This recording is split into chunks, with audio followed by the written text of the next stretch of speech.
The microphone was already warm in my hand when the silence came. Not a pause, not a breath between sentences, a silence that dropped over hundreds of people at once, like something had pressed its hand across every mouth at the same moment. I had been shouting for nearly 20 minutes. The crowd had been answering me, and then they stopped. Before I tell you what happened in that silence, I need you to stay with me through everything that came before it, because what happened on that platform will not mean anything if you do not first understand what kind of man was standing on it. Why need you to hear all of it? My name is Hamza Al-Farouq. For most of my adult life, I was a secondary school teacher. History. I taught it 5 days a week, in a low building, with chipped paint on the walls and a ceiling fan that rattled whenever the wind shifted. My students sat in rows. They knew not to slouch. They knew not to speak unless I asked them a question. And they knew that I would always, without exception, know when they had not done the reading. I was not cruel. I want to be clear about that. I cared about those students. I cared about whether they understood what they were learning. I cared whether they left my classroom knowing something true about the world. That care was real. I am not taking it back. But care and pride can live in the same person. And for a long time, I did not know how much of what I called care was actually something else entirely. I grew up believing that faith was something you defended, not something you searched for, not something you sat quietly with and allowed to change you, something you held in your fist and protected from anyone who came near it with different words. I cannot point to a single afternoon when I learned this. It was more like water finding its level. The community I grew up in spoke about other beliefs the way you speak about a storm. Something coming, something dangerous, something to be turned away before it got inside. I absorbed that the way children absorb everything, without deciding to. By the time I was grown and standing in front of classrooms and sitting in mosque gatherings and being asked to speak at community events, it was simply part of how I understood the world. Faith was a fortress. My job was to guard the gate. I was good at it. People told me so constantly. They came to me with their questions. They invited me to speak at gatherings. They nodded when I spoke and argued with the people I pointed out as wrong. I mistook that nodding for wisdom on my part.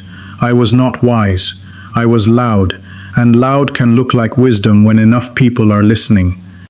I lived in a small house with my wife, Miriam, our son who was still young enough to believe I knew everything, and my father, who had grown quiet in the years since my mother died. My mother's death had taken something permanent from my father. He still ate. He still moved through the house.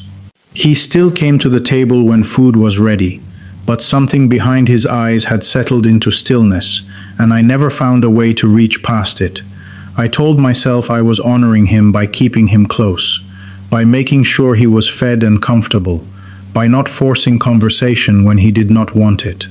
What I did not tell myself, because I was not ready to hear it, was that I had also simply stopped trying. It was easier to stay busy than to sit with someone who reminded me that grief existed and that I had not finished my own. So I stayed busy. I prepared speeches. I attended every gathering. I organized discussions. I read arguments and counter-arguments and collected them the way some people collect tools, always looking for the sharper one. And whenever someone mentioned Jesus, something tightened in my chest before my mind even caught up. I never asked myself why. The first time something tried to slow me down, I nearly missed it completely. I had left my jacket in the school building after a long afternoon. When I went back to retrieve it, I realized my wallet had fallen from the pocket. I searched the hallway. I searched the classroom. I went back to the entrance of the building, feeling the particular panic of a man calculating which bills he cannot pay. The elderly janitor was waiting near the front door. He was a Christian man. I knew this because he had a small cross stitched onto the strap of his bag, and because he sometimes hummed something quietly when he swept, something that sounded like a song from another kind of gathering than the ones I attended. I had never spoken to him about it. I had nodded at him in the mornings, and that was the full extent of what passed between us. He held out my wallet. It was near the second classroom, he said. I opened it. Every bill was there, every coin. I thanked him. I told him I was grateful, and I meant it. He smiled in a way that did not need anything from me, and then he said, I pray Jesus blesses your family. I almost laughed. I stopped myself only because laughing felt unkind when someone had just done something genuinely good for me. Instead, I said, politely, carefully, you are praying to the wrong person. He looked at me without offense, without argument. He simply nodded slowly and said, I will still pray. Then he picked up his broom and moved down the hallway. I walked home with my wallet in my hand, feeling bothered by something I could not name. It was not anger. Anger I understood. This was different. It was the way his calmness had not moved. I had said something meant to correct him, and he had simply absorbed it and continued being himself. There was no crack in it, no defensiveness, no scrambling. I told myself he was simply uneducated about religious matters. That his calmness came from not knowing enough to understand why he was wrong. I told myself that for days. That same week I had a dream. I was standing in a long corridor in front of a heavy wooden door. The corridor was dark. The door was the only thing I could see clearly. And from the other side of it someone knocked. Not urgently, steadily. I stood there and did not open it. When I woke up, I lay in the dark for a moment, and then decided the dream meant nothing. The mind does strange things when you are tired. I got up and went back to work. The months that followed moved fast. Small things were changing in the community. A group of local Christians had begun holding prayer meetings in their homes. Nothing large, nothing confrontational, just people gathering in someone's sitting room on certain evenings to pray together. But word spread the way it always does in a small community, and with the word came the questions, and with the questions came the fear, and with the fear came the meetings. I attended every one of them. At first I listened, then I started speaking. Then I started preparing what I was going to say before I arrived so that I could say it better, more completely, with less room for disagreement. People began to look at me when they needed someone to put the feeling of the room into words. I did not turn that away. I fed it. I started collecting stories. Things I had read about Christianity that I believed, exposed its flaws, arguments that I had refined enough to feel like certainty. I became the person in the room who always had an answer. Then someone suggested that instead of only speaking inside to each other, we should hold a public gathering. Something visible, something that would draw a larger crowd and allow us to say, plainly and without any room for doubt, what we believed about Jesus and about those who followed him. The room agreed immediately. Before anyone asked if I would lead it, I had already raised my hand. The applause felt like standing on a mountain top. I did not stop to consider what I was celebrating. We spent nearly 3 weeks preparing. I do not want to rush past this part, because those 3 weeks tell you something important about where my heart was. I revised my opening speech 12 times. Each revision made it sharper, more aggressive. I cut anything that left room for uncertainty and replaced it with language that left no exits. I read it aloud to myself in the evenings, after Miriam had gone to bed. I timed it. I adjusted the pacing. I added pauses in places where I wanted the crowd to react before I continued. Banners were printed. I had reviewed the wording myself. Speakers from neighboring towns were arranged. I had approved the topics. The day of the gathering, I dressed carefully. I wore white. I remember that clearly. A white shirt, light trousers, something that felt clean, authoritative. I wanted to look like someone speaking from a position of clarity. The platform outside the mosque was wooden and slightly raised, not high enough to be dramatic, but high enough to see the crowd clearly. And the crowd was large. People had come from nearby towns, families, children on the shoulders of their fathers, old men in chairs at the edges, people leaning from windows in the buildings nearby. I had not expected that many. The size of it did something to me, something chemical. It moved through my chest like heat, and I mistook it for righteousness. I stepped up to the microphone.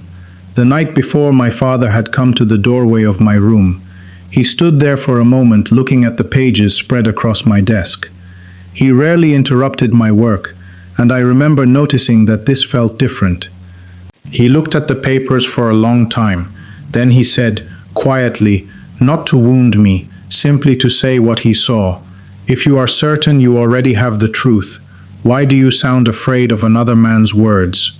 I did not answer him. I told myself the question did not deserve an answer. And I carried those papers out of the room the next morning and climbed onto that platform and picked up the microphone anyway. The crowd responded to every word I gave them. I shouted something and they repeated it. I named something and they laughed. Children laughed. Small children who did not understand the words but understood that the adults around them were laughing, so they laughed too. Men in the back clapped, a slow rhythmic clap that started and stopped in waves. People on the rooftops of the buildings facing us sat with their feet dangling over the edge, watching like they had come for a celebration. And I kept going. I said things about Jesus that I had prepared carefully, and a few things that came out sharper than I had planned, because the crowd's reaction was like oxygen. Each response gave me more air, and I kept burning through it. I was perhaps 20 minutes in when the silence came. I did not see the man enter the crowd. No one seemed to see him enter. He was simply not there, and then he was there, and people were moving aside for him the way water moves for a boat, except that no one appeared to realize they were moving. They just opened, and he walked through the center of them. He was not dressed in a way that stood out. He was not tall in a way that made him obviously visible above the crowd. There was nothing about his appearance that should have stopped me. But my mouth went dry. The microphone was still in my hand.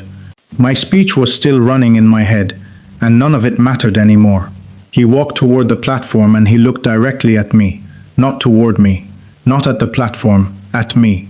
And before I could form a word, before I could decide what to say or how to say it, he spoke. He used a name, not Hamza.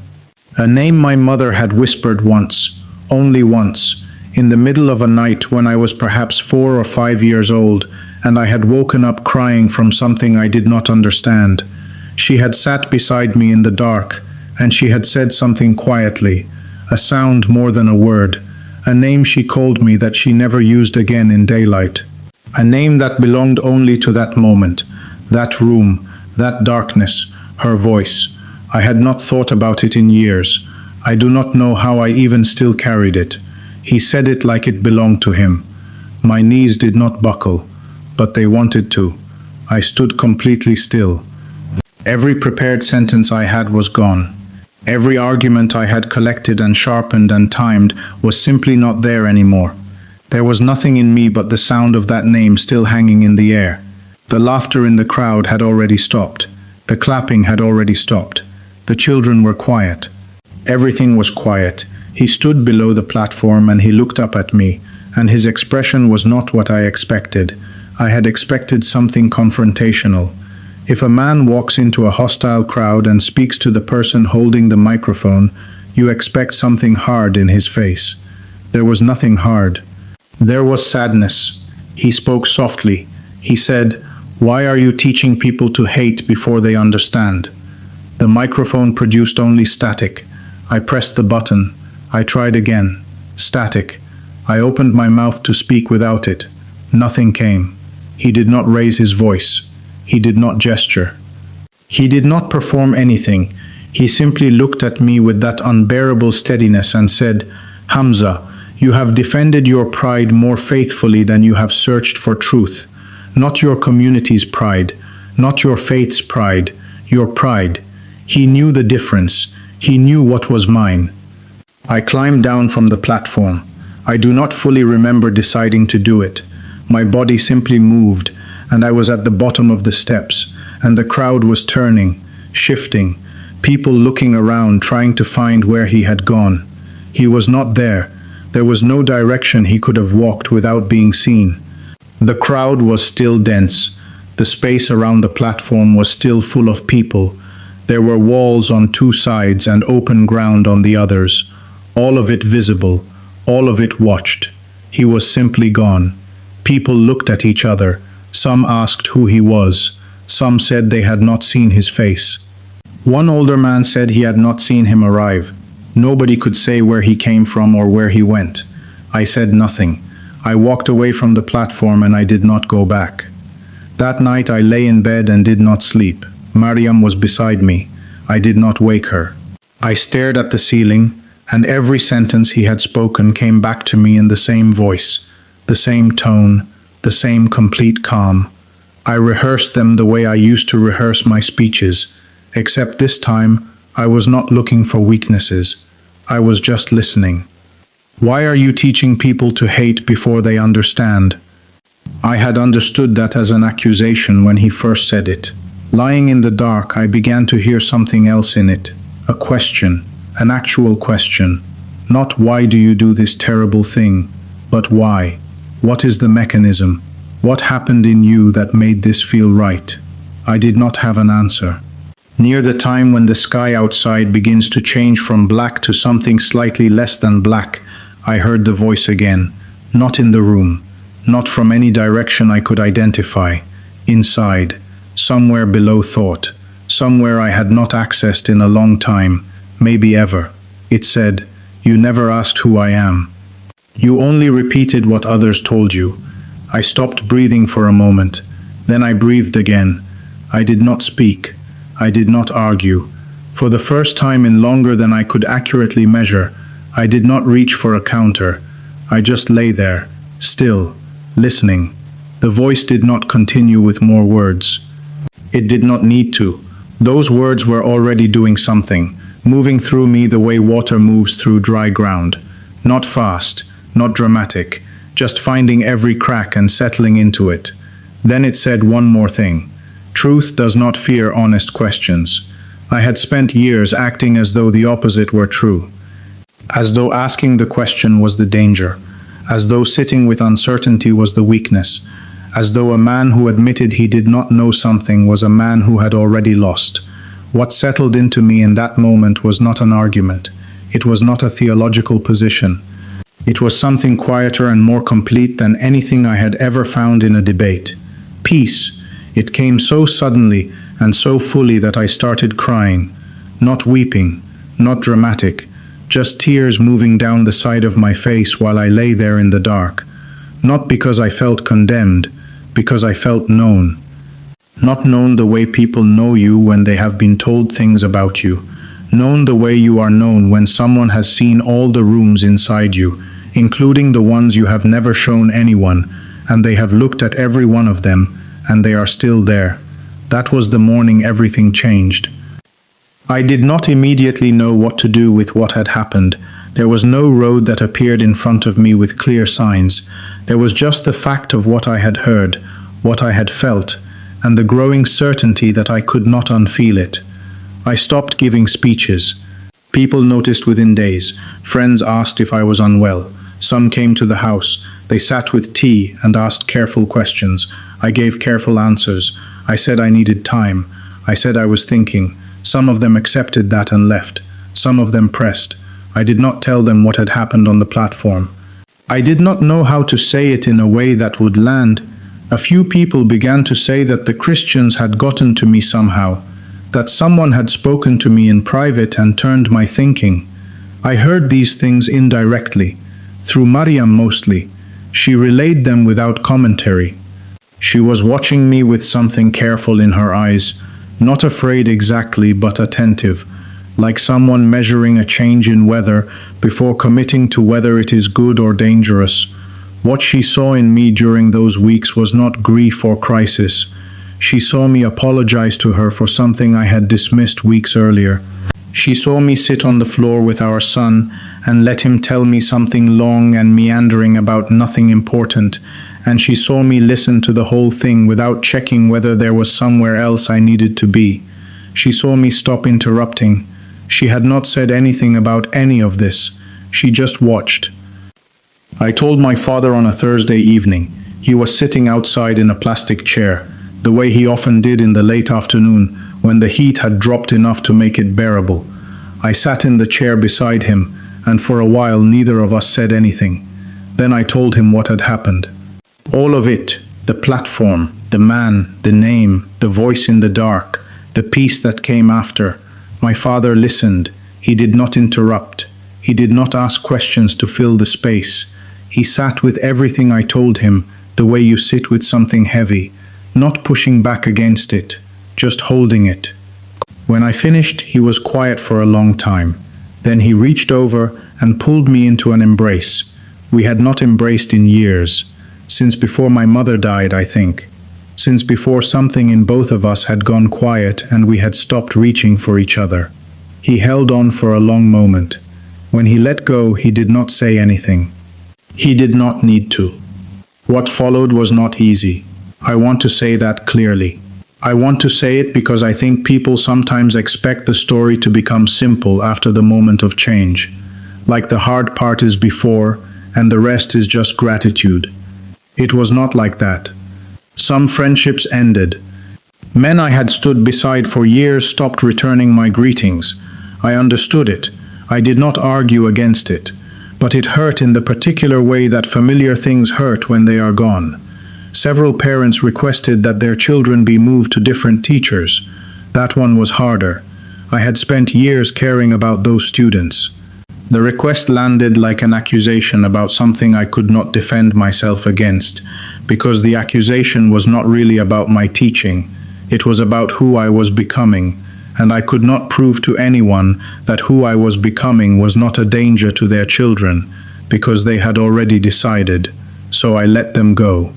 I visited families I had argued with. I sat in their homes and told them what I could tell them about what had happened inside me, and I said I was sorry for the specific things I had done and said. Some of those conversations were brief, some went long, some ended with something that felt like the beginning of repair. Some did not. I went to the Christians I had mocked publicly. I looked at them directly. I said I was sorry. Several of them responded with a warmth I had not earned. Some of them were careful, measured. Some needed more time before they could receive what I was offering. I understood that too. I did not hurry any of it. Healing, I was learning, does not operate on the schedule of the person who caused the wound. It has been many years now since that afternoon outside the mosque. The wooden platform is gone. I do not know when it was taken down. At some point it simply stopped being there, and no one seems to have marked the occasion. The banners are gone. The crowd has dispersed into ordinary life, everyone carrying their version of what happened that day, most of them probably remembering it as something minor. A strange afternoon, something that never quite resolved. I remember it differently. I remember it as the day something cracked open in me that I had not known was sealed. I spent years believing that strength looked like having no questions. That certainty was the measure of faith. That the man with all the answers was the man closest to truth. What I found on the other side of that afternoon was that the man with all the answers had simply stopped listening. And what Jesus did, on a wooden platform, in front of a crowd that had gathered specifically to mock him, was refuse to argue with me. He did not debate me. He did not defeat me. He called me by a name that belonged to a moment only my mother and I had ever shared. And he told me the truth about what I was actually defending. Not faith, not God, not truth, my pride. He rescued me from what I was becoming. I do not say that lightly.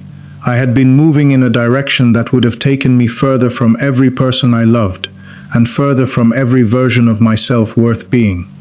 The platform that afternoon was not the beginning of that path. It was the end of it. If you have been reading this story and something in it has touched a part of you that you usually keep quiet, I hope you will not immediately talk yourself out of that feeling. I know what it is to hear something knock and decide the knocking means nothing.